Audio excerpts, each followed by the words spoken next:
พื่อเทสว่ามันพักน้ำหนักจาก TCS เนาะจาก PCI เนาะเนี่ยก็สิเริ่มเสียหัดหันโคนมันมีแน่นสิมาซูป G3L ก็ได้อันนี้ซูปส่วนซูปใหญ่สุดเอาไว้ข้างล่างพอที่ลองเลยเนาะเริ่ม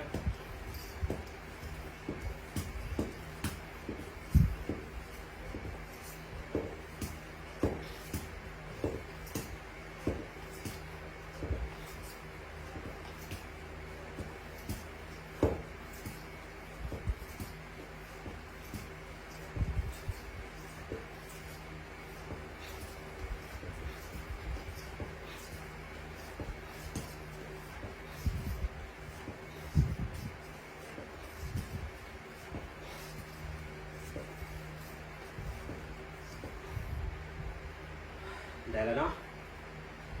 ได้5,000เด้อ G3L นี่ได้5,000 G3L ได้5,000แห่งดัน5,000 PCI ทดสอบไปเด้อผู้ที่บุเคยเห็นเนาะผู้ที่มักถามนี่จะปล่อยลมมันออกเนาะ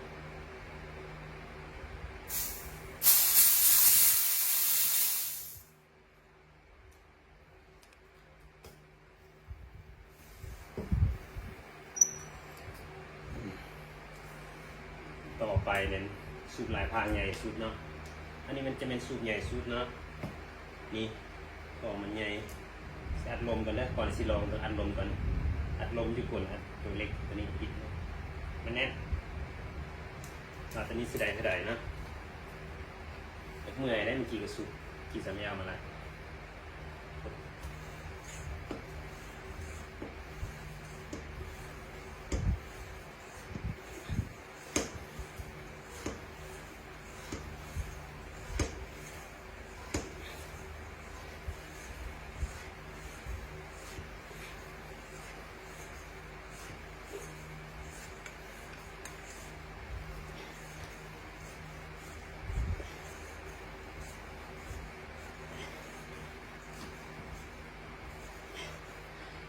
หมดแห้งละได้5,000 ป่ายนี่เนาะสูบลายทางได้5,000 ป่ายตอนนั้นได้5,000เนาะเล่นก็น้อยเดียวนะยังหมดแห้งก่อนนะ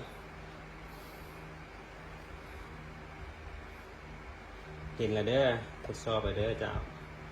สูบรุ่นใหญ่2 อันเนาะราคาขายซ้ำเดียวกันเด้อซ้ำกัน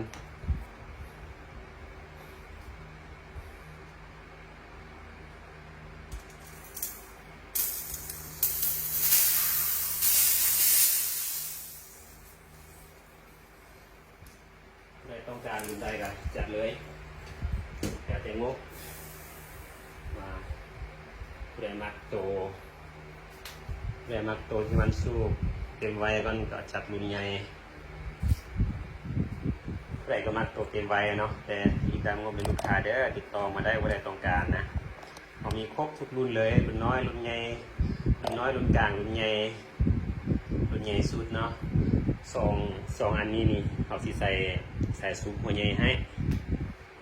ในราคาที่มันสมเหตุสมผลเนาะลูกค้าเนาะอย่าลืมมันติดตามเพจของพวกเขาวันจันทร์เด้อมีทั้งซุปมีทั้งกล้องจัดไปเลยส่วนนี้นะ